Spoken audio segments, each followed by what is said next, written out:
ہندوستان میں یہ عقیدہ صدیوں سے چلا آ رہا ہے کہ ایشور بعد انسانوں کی شکل میں ظہور لیتا ہے۔ اسی عقیدے کے مطابق سری رام چندر، سری کرشن اور مہاتما بدھ کو ایشور کے اوتار سمجھا جاتا ہے۔ ہندوستان میں مذہبی پیشواؤں کو ایشور کے اوتار سمجھ کر ان کی مورتیوں کو بھگوان کے روپ میں پوجا بھی گیا۔ دنیا بھر میں سب سے زیادہ مورتیاں مہاتما بدھ کی بنائی گئیں اور سری رام چندر اور سری کرشن سے زیادہ ان کی پرستش کی گئی، کیونکہ بدھ دھرم ہندوستان سے نکل کر پورے مشرق بعید میں پھیل گیا تھا۔ مہاتما بدھ دیوتاؤں کے قائل نہ تھے، خدا کو ایک مانتے اور نجات آخروی پر یقین رکھتے تھے۔ انہوں نے اپنے ماننے والوں کو وصیت کی تھی کہ مرنے کے بعد ان کے راکھ کی پوجا نہ کی جائے، مگر یہ حقیقت بڑی دلچسپ ہے کہ دنیا میں سب سے زیادہ پوجا انہی کی ہوتی ہے۔ لمبی لمبی گھاس، کائی اور جھاڑیوں کی شاخیوں کے درمیان اس قسم کی لہریں تو جگہ جگہ پیدا ہو رہی تھیں۔ یہ لہریں 3 فٹ کے بونے کے تعاقب سے پیدا نہ ہوئی تھیں، اس کے باوجود چھٹی اس خبردار کر رہی تھی کہ کوئی پر اسرار وجود میرا پیچھا کر رہا ہے اور میں اناتھ بن کی طرف جاتا ہوا دیکھا جا رہا ہوں۔ ایک لمحہ رک کر عقب کا اچھی طرح جائزہ لینے کے بعد دوبارہ اسی راستے پر ہو لیا جو اب چھوٹے چھوٹے اور کبڑے درختوں کے درمیان سے گزرتا تھا۔ ابھی زیادہ دور نہیں گیا تھا کہ میرے پیچھے ایک عجیب سی آواز بلند ہوئی۔ میں نے بجلی ایسی صورت کے ساتھ مڑ کر دیکھا، لیکن اس بار بھی کوئی وجود، کوئی سایہ نظر نہ آ سکا۔ البتہ ایک عجیب و غریب آواز کی گونج ضرور سنائی دے رہی تھی۔ میں کھڑا ہو کر اس آواز کو سننے لگا، جو کسی طوفانی ہوا کی طرح رتنا گری کے طول و عرض میں گھومتی اور پہاڑوں سے ٹکراتی پھر رہی تھی۔ اس آواز میں کبھی اونچے اونچے پربتوں کے شور انگیز ہواؤں کے کہکے سے تڑپتے تھے، کبھی ویرانوں کے پرہول سناٹوں کی سرگوشیاں سنائی دیتی تھیں۔ وہ آواز کبھی اس قدر قریب آ جاتی جیسے میرے سر پر گونج رہی ہو، اور کبھی اتنی دور بھاگ جاتی کہ اس پر محض سانس کی آمد و رفت کا شبہ ہونے لگتا۔ میں اسے سننے اور سمجھنے کی کوشش کرنے لگا۔ آخر اسے پہچان لیا، کیونکہ اب وہ آواز بڑے شوخ مگر پر اسرار سے لہجے میں ڈھل کر میری سماعت سے ٹکرا رہی تھی، اور یہ تھے اس کے الفاظ: کیوں پربھو، میں نے نہیں کہا تھا کہ آج پننا سے ملنے جاؤ گے؟ ضرور جاؤ گے اور جا رہے ہو۔ یہ تو اسی بونے کی شاستروں کی تھی آواز جس کی منطق نے مجھے پریشان کر دیا تھا، اور وہی ہوا ہوا کے بگولے کی طرح جھاڑیوں اور لمبی لمبی گھاس میں لہریں لیتا ہوا میرا تعاقب کر رہا تھا۔ مگر نہیں، شاستروں کو تو میں ساؤگاری کی مغربی فصیل کی برجی پر بلونگڑوں کا نیا گھر تعمیر کرتے ہوئے چھوڑ آیا تھا، اور وہ اس وقت فصیل کی برجی پر انجہانی راما کے آل اولاد کے درمیان بیٹھا ہوگا، مگر اس کا بھوت ضرور چپکے چپکے گربا پاؤں چلتا میرے پیچھے نکل آیا ہوگا۔ وہی آواز کی گونج بن کر رتنا گر کی فضا میں گھومتا اور پہاڑوں سے سا ٹکراتا پھر رہا، اور الفاظ میں ڈھل کر میرا مذاق اڑا رہا ہے۔ مگر مصیبت یہ ہے کہ شاستروں کے بھوت کو میری آنکھیں دیکھ نہیں سکتی، میرے ہاتھ چھو نہیں سکتے، صرف میرے اندر کا تھا روکیشب اسے دیکھ سکتا تھا، چھو سکتا ہے، میں تو اس کی آواز ہی سن سکتا ہوں۔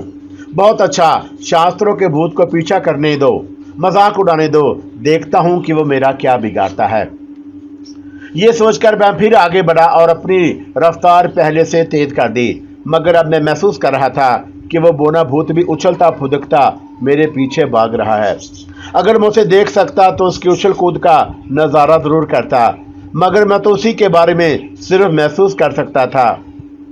جب میں کچھ تیزی سے چلنے لگا تو اس کی اچھل کود بھی تیز ہو گئی، اور یہ سوچ کر مجھے اطمینان ہوا کہ وہ مجھ سے بہت چھوٹا بلکہ صرف 3 فٹ کا بونا ہے، اس لیے میری رفتار کا ساتھ نہیں دے سکے گا اور کہیں نہ کہیں پیچھے سے اتر ہی جائے گا۔ ان سے خیال سے میں نے مزید تیز تیز چلنا شروع کر دیا، جس پر دوڑنے کا گمان ہوتا تھا تاکہ اس بھوت سے پیچھا چھوٹے۔ مگر جب اس نے دیکھا کہ میری تیز رفتاری کی وجہ سے وہ بہت پیچھے رہ گیا ہے اور میرا ساتھ نہیں دے سکے گا، تو یوں لگا جیسے اس نے اچھل کر فضا میں چھلانگ لگائی ہو، پھر ہوا میں تیرتا میرے پیچھے لپکا اور بہت قریب آ گیا ہو۔ پھر اسے سوجی بھی تو بہت ہی عجیب سوجی، ہوا میں تیرتا ہوا وہ عین میرے سر پر اڑنے لگا۔ फिर नागहां सर की खिड़की खोलकर अंदर घुस गया और मेरे दिमाग के दलान में बड़े आराम से आलती पालती मारकर बैठ गया। मैं तो उससे पीछा छुड़ाने की खातिर तेज तेज चलने लगा, मगर वह भूत अब मेरे सर पर सवार हो गया और दिमाग पर कब्जा जमाकर बैठ गया। उसकी इस हरकत से मैं सख्त उलझन बल्कि परेशानी महसूस करने लगा और सोचने लगा कि इस भूत को सर से उतारना चाहिए, वरना ये मेरे साथ ही साथ लगा रहेगा। अपने दिमाग को उसकी गिरफ्त से आज़ाद करवाने के लिए मैंने एक ज़बरदस्त झुरझुरी ली और सर को ज़ोर ज़ोर से इधर उधर दाएं बाएं झटका, ताकि वह भूत मेरे दिमाग की खुली खिड़की से नीचे गिर जाए या खौफजदा होकर भाग जाए। मगर हुआ ये कि उस खबीज ने बड़ी फुर्ती और होशियारी से उठकर मेरे दिमाग की खिड़की के दोनों क्वार्टर खटाक से बंद कर दिए और फिर जल्दी से कुंडी चढ़ा दी। मैंने दिमाग की खिड़की जोर से बंद होने और उसके कुंडी चढ़ने की आवाज़ सुनी तो तलमला कर रह गया और वो बड़े गुस्से में गरजा, शास्त्रों के बच्चे बाहर निकल और दफा हो जा। जवाब में उसकी आवाज़ सुनाई दी और यह आवाज़ मेरे दिमाग से आ रही थी, जहां वो मेरी इजाज़त के बगैर ज़बरदस्ती घुस कर बैठ गया था। प्रभु, मुझे बाहर क्यों निकालते हो? क्या बिगाड़ा है मैंने आपका? अरे भूतने, तू मेरे दिमाग में क्यों घुस आया है? ये एक महान ज्ञानी का दिमाग है, बड़ा ऊंचा, बड़ा खुला, बड़ा आरामदाह। अगर यहाँ ना घुसता तो और कहाँ जाता? क्योंकि आप तो पीछा छुड़ा रहे थे, मगर मुझसे भागकर कहाँ जाओगे प्रभु? बदमाश, मेरा मजाक उड़ाता है। हरगिज नहीं। भला मैं ये गुस्ताखी काहे को करने लगा? फिर क्यों आया है? कुछ याद दिलाने आया हूँ। मैं जानता हूँ कि तू क्या याद दिलाने आया है, मगर जो कुछ समझ रहा है वो गलत है। क्या गलत है? तेरे ख्याल में मैं पन्ना से मिलने जा रहा हूँ। तो और कहाँ जा रहे हो प्रभु? ये रास्ता अनाथ बिन ही को जाता है। अरे अहमक, सैर करने निकला हूँ, घूम फिर कर लौट जाऊंगा। पहले तो सैर करने के लिए कभी अनाथ बिन की तरफ नहीं गए। पहले नहीं गया तो आज सही, हस्बे मामूल किसी भी तरफ जा सकता हूँ। आज हस्बे मामूल नहीं, खिलाफे मामूल जा रहे हो। जलपन्ना ने बुलाया है ना अनाथ बिन में। जी, मैं एक शास्त्रों के भूत को कान से पकड़कर दिमाग से भर घसीट लूं। कम वक्त जानता है कि मैं जलपन्ना से ही मिलने जा रहा हूं। अचानक ख्याल आया कि उस वक्त वो मेरे दिमाग में गुस्सा बैठा है, इसलिए जो कुछ सोचूंगा फौरन समझ लेगा। मुझे जलपन्ना के बारे में नहीं सोचना चाहिए। ठीक उसी लम्हे शास्त्रों के भूत ने मेरे दिमाग की खिड़की खोलकर बाहर झांका और दांत नकोसते हुए बोला, पन्ना के बारे में सोचना क्यों बंद कर दिया प्रभु? अजीब मुसीबत थी। मैं कोई ऐसी बात सोच ही नहीं सकता था जिसकी उसे खबर ना हो सकती, क्योंकि वह मेरे दिमाग के अंदर ही तो गुस्सा बैठा था। ध्यान बटाने की खातिर मैंने पूछ लिया, तू कहता है कि मेरी आज की सैर खिलाफे मामूल है, मगर मैं तो हस्बे मामूल सैर को निकला हूँ। मामूल की सैर में मैं भी आपके हमरा होता था, मगर आज मुझे तो साव गाड़ी में छोड़ आए हो। फिर ये सैर खिलाफे मामूल तो नहीं तो और क्या है? सावगारी में कहाँ? तू तो मेरे दिमाग में गुस्सा बैठा है, मगर ये खिलाफे मामूल नहीं। मैं तो आजकल अक्सर आपके दिमाग में ही घुसा रहता हूँ, क्योंकि आप अक्सर मेरे ही बारे में सोचते रहते हैं। अच्छा, अब दिमाग से निकल, मेरा पीछा छोड़। ये तो बता दो प्रभु, जा कहाँ रहे हो? इरादा किधर का है? अबे कह जो दिया, सैर करके लौट जाऊंगा। मुझे किसी से मिलना नहीं, तो फिर यहीं बैठा हूँ। क्या मतलब? आपके सर पर सवार होऊंगा। जाओगी नहीं? सिर्फ एक शर्त पर। क्या शर्त है? मैंने गुस्से में पूछा। नाराज क्यों होते हो प्रभु? जरा धीरे से बोलो और वादा करो कि सीधे अनाथ बिन जाओगे और जलपन्ना से मिलोगे। अबे मैं जलपन्ना से मिलूं या ना मिलूं, तुझे क्या लेना देना है? लेना तो कुछ नहीं, शायद किसी वक्त देना पड़ जाए। पन्ना एक अनाथ लड़की है, उसे आपके सहारे की जरूरत है प्रभु, इसलिए आपको उससे जरूर मिलना चाहिए। तो यूं बोलना कि अब मुझे तेरी शर्त मंजूर है, सीधा अनाथ बिन जाऊंगा। जा तो आप पहले भी वही रहे थे, मगर मुझसे चोरी। खैर, अब कोई बात होगी ना। क्यों मेरा दिमाग खराब कर रहा है भूतने? अब निकल जा यहाँ से और भाग जा। शांत रहो प्रभु, जा रहा हूँ। फिर यूं लगा कि शास्त्रों के भूत ने मेरे दिमाग की खिड़की के दोनों पट खोलकर बाहर छलांग लगा दी और हवा में तैरता हुआ वापस चला गया जहाँ से आया था। मैंने पलट कर देखने की कोशिश नहीं की, क्योंकि वो मुझे नजर तो नहीं आ सकता। अलबत्ता उसके निकलते ही मुझे अपना दिमाग हल्का फुल्का सा महसूस होने लगा। सर से एक अनजाना बोझ उतर गया था। फिर मैंने आगे कदम बढ़ाया और नाथ बिन की सिमत चल दिया, लेकिन नागहां कहीं दूर से बाउरोले की तरह घूमती, चकराती और गूंजती हुई आवाज सुनाई दी। प्रभु, मैंने कहा था कि अब जनपन्ना से मिलने जाओगे और जा रहे हो। उसकी हंसी की लहरें मेरे जहन से टकरा रही थी, जैसे बहुत दूर की कोई चीज रेडार पर मुनअक्स होती है। मैं अपने सर को, जो अभी अभी उसके कब्जे से आज़ाद हुआ था, एक दो बार झटक दिया। फिर शास्त्रों की हंसी की घंटियां फिजा में तहलील होने लगी और आहिस्ता आहिस्ता वो आवाज़ें और उनकी शैतानी गूंज खामोशियों में डूब गई।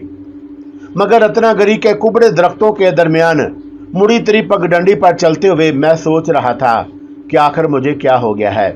मैं गैर मर्री आवाज़ें क्यों सुनता हूँ, आपसे आप बातें क्यों करने लगता हूँ, जैसे किसी दूसरे से मुखातब हो रहा हूँ। हालांकि अपना मुखातब भी मैं ही होता हूँ, कोई दूसरा नहीं। और रात को मैं पीतल की एक बेजान मूर्ति को चलते फिरते देखता और समझता हूँ कि यह कोई ख्वाब नहीं, हकीकत है। मेरा ज़हन इसरार करता है कि मैंने भगवान की मूर्ति को बेकायमी होशो हवास चलते फिरते, हरकत करते और भटकते हुए देखा है, जैसे वो मुझे कुछ बताना चाहती है, मगर कुछ कहे सुने बगैर लौट जाती है। ये सब कुछ क्या है? जैसे मैं ख्वाब, कभी सपने, कभी कशफ, कभी करामत और कभी हकीकत के नाम से ताबीर करता हूँ। कभी शास्त्रों का भूत मेरे दिमाग में आ घुसता है और मैं उसे कैसी कैसी अजीब बातें करने लगता हूँ, कैसी कैसी अनहोनी बातें सोचता हूँ, और एक नामालूम सी लहर जो मेरे ज़हन के किसी गोशे में सरसराती है, पर्वतों के शोर अंगेज हवाओं का रूप धार कर गूंजती और कभी पुरहोल वीरानों के सनाटों में ढलकर मुझसे सरगोशियां करने लगती है। ये तो सब किसी बीमार ज़हन के अलामतें हैं। तो क्या था, रकेशप जैसे महान ज्ञानी का दिमाग पागलपन की तरफ बढ़ रहा है। मैंने चलते चलते अपना पांव जोर से जमीन पर पटक दिया। रुकेशप पागल नहीं हो सकता। फौरन मुझे पांव में शदीद दर्द का एहसास हुआ और मैं तड़प कर उन्हीं कदमों रुक गया। दरअसल जोश की हालत में मैंने अपना पांव जमीन की बजाय एक पत्थर पर दे मारा था और मुझे चोट आ गई। लेकिन मैंने उस चोट को नजरअंदाज कर दिया, क्योंकि जो चोट मेरे दिमाग पर पड़ी वो उससे कहीं ज्यादा कारी और तकलीफदा थी। यानी मैं पागल हो रहा हूँ। और बाप, ये भी भला कोई बात। अचानक मेरे अंदर का आदमी बोलने लगा, कैशप, तुम रंगामती में तो ऐसे ख्वाब नहीं देखते थे, ऐसी गैर मरी आवाज़ें नहीं सुनते थे। ये तब्दीली सावगारी में आने के बाद पैदा हुई है, जहाँ भगवान की मूर्ति तुम्हारे सराहने आकर खड़ी हो जाती है, जहाँ अजीबुल खलकत शास्त्रों का भूत तन्हाई में तुम्हें आवाज़ें देता और फिर आकर तुम्हारे सर पर सवार हो जाता है और तुम जलपन्ना से मिलने का वादा करके उससे पीछा छुड़ाते हो। अरे यह पागलपन नहीं तो और क्या है? क्या है? मैं हैरान हुआ कि मेरे अंदर के कैशप ने भी 3 बार मेरे पागलपन की तरफ इशारा किया था और जलपन्ना ने भी 3 ही बार मिलने की ताकीद की थी। मगर मुझे अपने आप पर पूरा एतमाद था कि मैं पागल हरगिज नहीं हो सकता। भाई, अगर रात भगवान की मूर्ति को भटकते देखना मेरा ख्वाब या पागलपन था, तो दूसरी सुबह वही मूर्ति मुझे मौत के मरीज के सागर साहू जी के कमरे में क्यों नजर आई?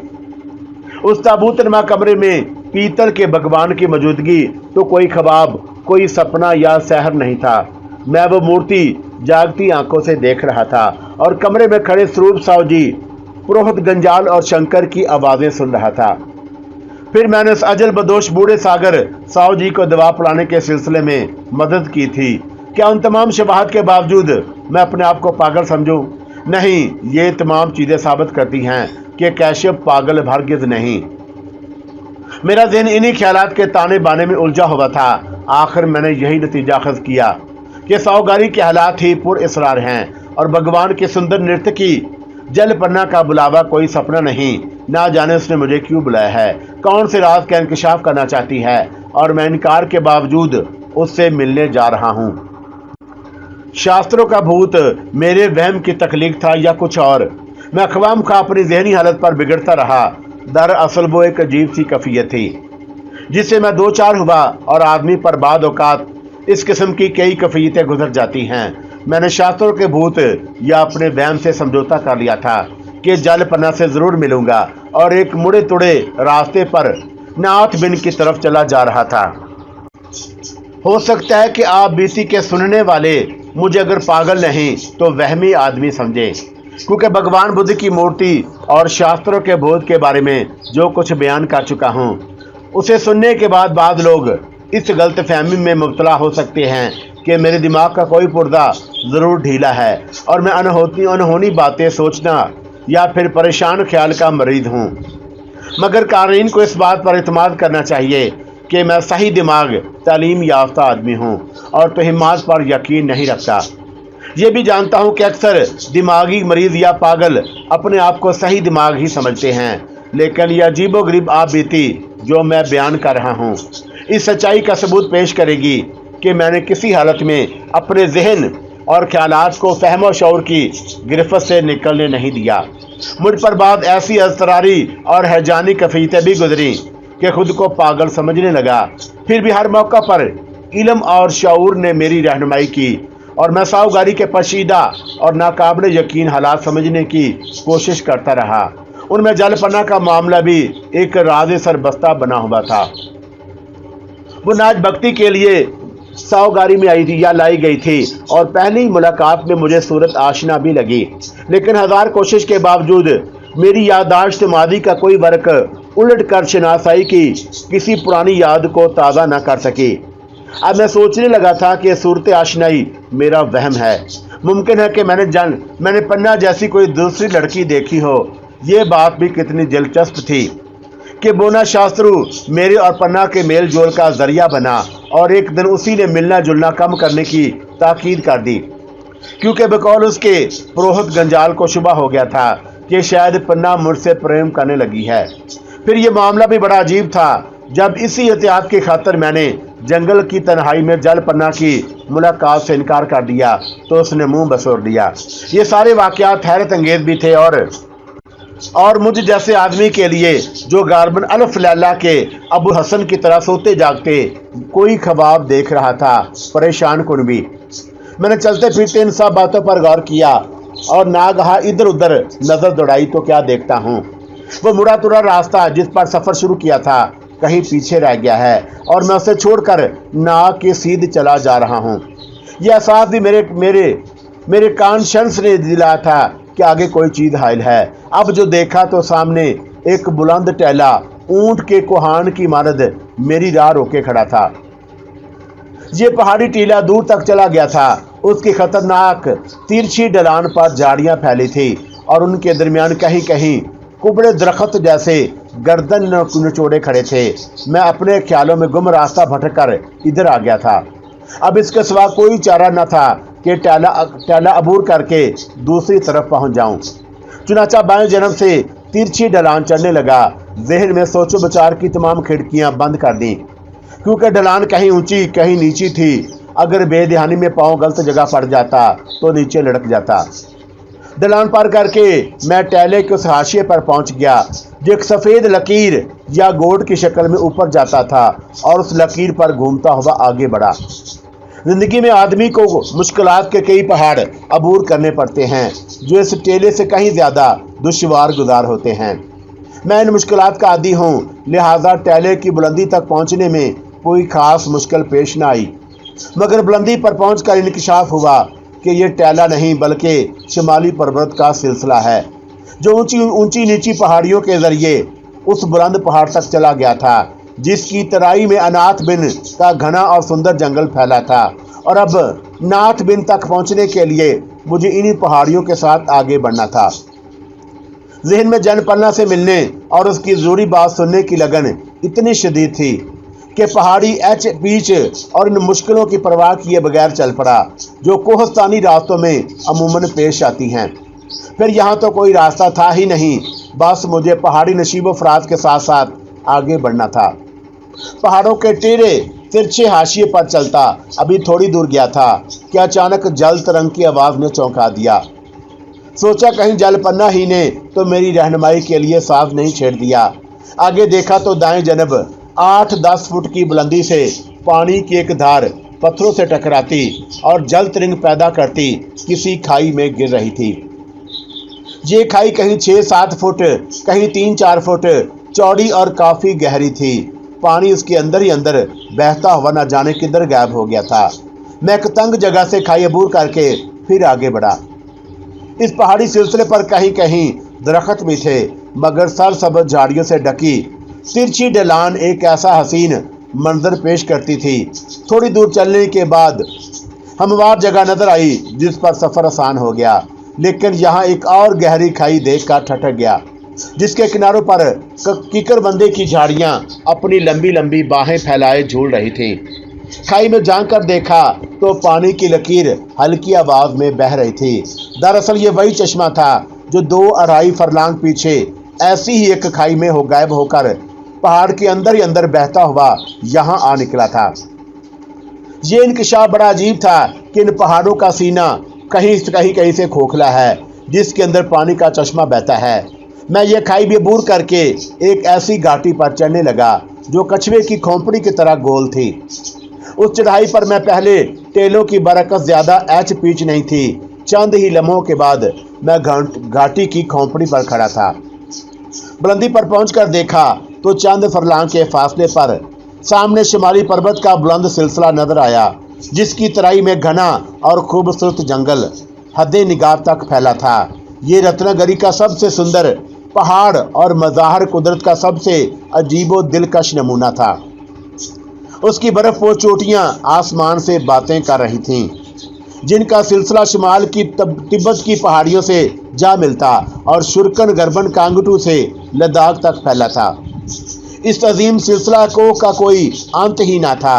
मैंने उस पर पर्वत के तिरछे नशीब को देखा तो दंग रह गया, क्योंकि कमोबेश 3 मील तक फैला हुआ नशीब एक कुदरती स्टेडियम का नक्शा पेश करता था। दरअसल शिमाली पर्वत की ढलान छोटे छोटे मगर तवील कतों में बट गई, जिन्होंने सीढ़ियों की शक्ल इख्तियार कर ली थी। ये कुदरती सीढ़ियाँ कहीं 10-15 कहीं 20-25 फुट चौड़ी, मगर ढलान के साथ साथ करीबन 3 मील तक लंबी और कुदरत के सनाई का एक हैरत अंगेज शाहकार थी। टीचर के कारीगर ने उन्हें अपने हाथ या इरादे से बनाया था। मैंने ऐसा अजीब और दिल फरेब नज़ारा आज तक ना देखा था। जहाँ सीढ़ियाँ ख़त्म होती थी वहाँ से तराई शुरू हो गई, जिसमें महागनी, सनूबर, शाह बलोत, सीता बर्छ और रबड़ के कदीम अलियाम दरख्तों के घने झुंड थे। यही वो नाथ बिन था जहाँ जल पिन्ना ने मुझे मिलने की दावत दी थी, और ये जंगल खलीज बंगाल के लंबे ढीले पर फैले हुए सुंदर बिन से कहीं ज्यादा सुंदर और दिलकश था। अब मुझे घाटी से उतरकर उस जंगल में पहुंचना था जहां साऊगारी की नर्तकी किसी जगह बैठी मेरा इंतजार कर रही होगी। उसी लम्हे मैंने एक अजीब सी आवाज़ सुनी जो हवा के दोष पर घूमती मेरी समाज से टकराई, मगर मैंने आवाज़ को जंगल की शोका रिया हवा की आवारा लहर समझकर उस पर ध्यान ना दिया और घाटी की खोपड़ी पर चलता आगे बढ़ा ताकि उसकी ढलान उतरकर अनाथ बिन में पहुंच जाऊं। नजरें शिमाली पर्वत की तराई के ऊपर कदीम स्टेडियम की सीढ़ियों पर जमी थी और कदम पत्थरों और झाड़ियों के दरमियान नशीब में उतर रहे थे। अचानक फिर किसी आवाज़ ने मुझे चौंका दिया। पहले जिसे मैं हवा की आवारा लहर समझा था, वो दरअसल एक इंसानी बल्कि नस्वानी आवाज़ थी जो कहीं नीचे और बहुत नीचे से आई थी और मुसलसल आ रही थी। उन्हीं कदमों रुक कर मैंने आवाज़ की सिमत में नज़र दौड़ाई तो ये देखकर हैरान और शशदर रह गया कि नीचे जहां उस घाटी का नशीब ख़त्म होता था, जल पन्ना एक चट्टान पर खड़ी मुझे आवाज़ें दे रही है और हाथ हिला कर कुछ समझा भी रही थी। पहले तो यही ख्याल आया कि वह मुझे अपनी मौजूदगी की इत्तला दे रही है और अपने पास बुला रही है, मगर उसके हाथ के इशारों और आवाज़ की चीखों पुकार से पता चला कि मुझे किसी खतरे से आगाह कर रही है। वो करीबन 200-250 फुट के नीचे खड़ी थी। हवा मुखालफ थी और मैं उसके अल्फाज ठीक तरह सुन नहीं रहा था, ताहम उसने किसी खतरे का एहसास ज़रूर दिलाया और मैं उन्हीं कदमों खड़ा उसका मतलब समझने की कोशिश करने लगा। उसने हाथ के इशारे से मुझे आगे बढ़ने से मना कर दिया। फिर चंद अल्फाज भी कानों तक पहुंच गए। वो कह रही थी कि मैं यहाँ से पीछे हट जाऊं और कोई घाटी की बाईं ढलान से नीचे उतरूं। जब उसका मतलब समझकर वापस मुड़ा तो वो भी उसी जानब भागी जिधर से मुझे नीचे उतरने का इशारा कर रही थी। मैं घाटी की खोपड़ी पर घूमता हुआ बाएं जानब का नशीब उतरने लगा। पन्ना अब दिखाई नहीं दे रही थी, लेकिन थोड़ी देर के बाद मैं उसकी आवाज़ फिर सुनने लगा। इधर किश बाबू इधर आए मेरी तरफ और मैं पत्थर फलांगता, ठोकरे खाता, फिसलता संभलता आवाज की सिमत बढ़ रहा था। जब मैं निसफ से ज्यादा ढलान उतर चुका, ढलान के कुबड़े दरख्तों के दरमियान उसका सर दिखाई दिया। उसने भी मुझे देख लिया और झाड़ियों से बचती, पत्थरों से गुजरती मेरी तरफ बढ़ी। मैं उसकी जन्म लपका और एक दरख्त के नीचे हम दोनों ने एक दूसरे को थाम लिया। मैंने गौर से देखा तो वो सनूबर का दरख्त था जिसके नीचे हम मिले थे, और ये मिलाप एक अच्छा शगुन था।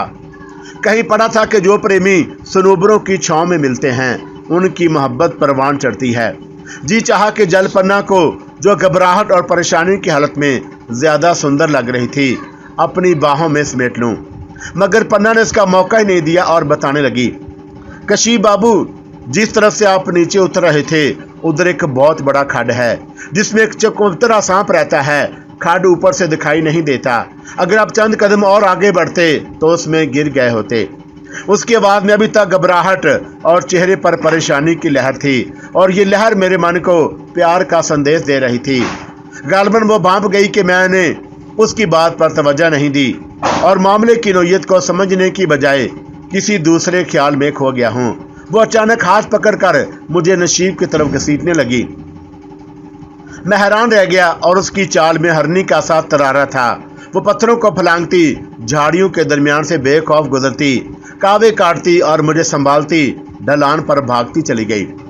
चंद लम्हों में हम नीचे आ गए। फिर मुझे खींचती हुई उस चट्टान के पास ले आई जहां थोड़ी देर पहले खड़ी आवाजें देकर मुझे आगे बढ़ने से मना कर रही थी। उसने बुलंद घाटी की तरफ हाथ हिलाया और कहा, जरा उधर देखिए।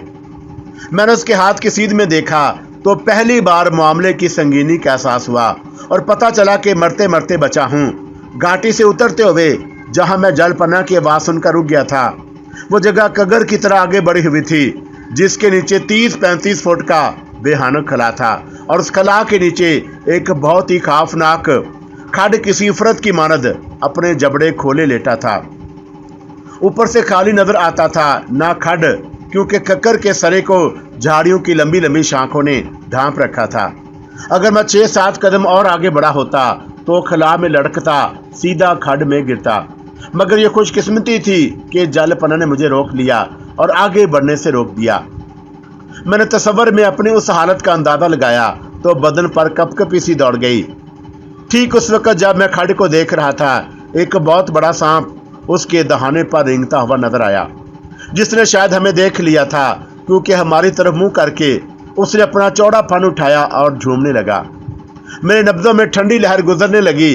अब मैं जलपन्ना की घबराहट और परेशानी का मतलब समझ रहा था और उसकी तरफ मुड़ते हुए बोला, वाकई तुमने मुझे मरने से बचा लिया, मगर इसके लिए तुम्हारा शुक्रिया अदा नहीं करूंगा। क्यों? उसने आंखें पिटपटाई। शुक्रिया का लफ्ज बहुत छोटा है। उसकी आंखें झुक गईं। मैं हैरान हूं कि आप घाटी पर कैसे पहुंच गए। रास्ता भटक गया था। कहते हैं कि भटकने वाले मंजिल से दूर हो जाते हैं, मगर मैं भटक कर अपनी मंजिल के करीब आ गया हूं। साथ ही मैंने उसके सुदर मुखड़े को प्यार से देखा। अब उसकी गर्दन भी झुक गई और वह शर्मा कर एक तरफ होली। मंजिल और मुसाफिर भी एक गहरा तलक होता है और वह उस तलक को समझती थी। उसका रुख जंगल की तरफ था जो शिमाली पर्वत की तराई में घने और पुरअसरार सपनों की तरह फैलता चला गया था। वह रुकी नहीं, जानती थी कि अब मुसाफिर अपनी मंजिल गुम नहीं कर सकता। मैं उसके पीछे चल पड़ा। गालबन ये पूछने की जरूरत ना थी कि उसने मुझे जंगल की तन्हाई में क्यों बुलाया है। फिर भी मैं उसकी जुबान से सुनना चाहता था कि वो क्या कहना चाहती है और अपने प्रेम की कल्पना का इज़हार किन अल्फाज में करती है। मैंने चलते चलते आवाज़ दी, ज़रा सुनो तो। वो उन्हीं कदमों रुक गई। मैंने भी उसके करीब पहुंचकर कदम रोक लिए। तुमने किसी ज़रूरी बात के लिए बुलाया था मुझे? हाँ कशीब बाबू, वही बात करने जा रही हूँ। वो बात यहाँ नहीं हो सकती क्या? नहीं, करीब एक समाधि है, वही बात होगी। उस जंगल में समाधि? हाँ। मेरी हालत को भांप कर वो बताने लगी, सुना है कि 3 सदियां पहले जब तिब्बत का बुद्ध लामा अनाथ बिंड वर्तनागरी की वादी से गुजरा तो उसने इसी जंगल में ज्ञान ध्यान का पाठ किया और उन भक्षुओं को निर्वाण का उपदेश दिया था जो बाटी पारा से उसका स्वागत करने आए थे। फिर जब वो हिंदुस्तान से गया की यात्रा करके लौटा तो वापसी पर उसी वादी में उसका देहांत हो गया और 100 खानदान के बानी गोची 100 ने उसकी राख और हड्डियां इसी जंगल में दफन करके एक समाधि बना दी थी। जब इस जंगल को अनाथ बिन कहते हैं, आइए मैं आपको वो समाधि दिखाती हूँ। ये एक नई बात मालूम हुई थी कि अनाथ बिन वापसी पर रत्नागिरी की वादी में फौत हुआ और यही जंगल में उसकी समाधि बना दी गई थी। अनाथ बंडू के ज्ञान ध्यान और निर्वाण के उपदेश का हाल तो पहले भी सुन चुका था। उसकी समाधि के इंकशाफ ने मुझ पर एक अजीब सी कफियत तारी कर दी और मैं चुपचाप जलपन्ना के साथ साथ चलने लगा। तराई के हाशिए पर सनूबरों और सीता बर्च के दरख्तों के छदरे से झुंड थे, जिनसे गुजरकर हम महागनी और बरगद के बूढ़े और घने दरख्तों की तरफ बढ़ने लगे। एक चश्मे पर पहुंच गए जो शिमाली पर्वत की ढलान से उतरकर जंगल में नागन की तरह बल खाता मगरब की तरफ बह रहा था। उसके दोनों किनारों को घनी झाड़ियों से ढांप लिया था। उस घने और सुंदर जंगल में चश्मा देखकर मुझे यूं लगा जैसे आदम की गुमशुदा जन्नत में आ गया हूँ। हाँ, ये एक जन्नत ही थी, एक स्वर्ग जिसमें एक तन्हा मर्द और एक तन्हा औरत चश्मे के किनारे किनारे रवां थे और अपने अजली दुश्मन सांप को बहुत पीछे छोड़ आए थे। मैंने इस ख्याल से अपने बदन में सनसनी सी महसूस की कि अनाथ बिन की जन्नत में भी एक सांप मौजूद है। चश्मे के मुड़े तुड़े किनारे पर चलते हुए हम बरगद के घने और साल खुर्दा दरख्त के करीब पहुंच गए, जिसकी बेशुमार लंबी लंबी जटाएं मुर्दा सांपों की तरह जमीन तक झूल रही थीं। उन मारनुमा जटाओं की चलमन से पत्थरों का एक मेहराबदार खंडर सा नजर आया, जो पुराने जमाने के किसी मकबरे का नक्शा पेश करता था। उस खंडर के दरमियान सफेद पत्थरों की एक समाधि भी दिखाई दी। घने जंगल, बहते चश्मे, बरगद के बूढ़े दरख्त, अनगिनत जटाओं और जंगल के सन्नाटे ने अजीब सा माहौल पैदा कर दिया था। यकीनन ये जगह मुक्ति और निर्वाण के मतलाशियों के लिए बड़ी मौजू थी। जलपना ने मेरा बाजू थाम लिया। हम झूलती जटाओं के चलमन हटाते मेहराबी खंडर की दीवार तक आ गए और चंद लम्हे खामोश खड़े अनाथ बंडू की समाधि देखते रहे। अचानक पन्ना ने खामोशी तोड़ दी।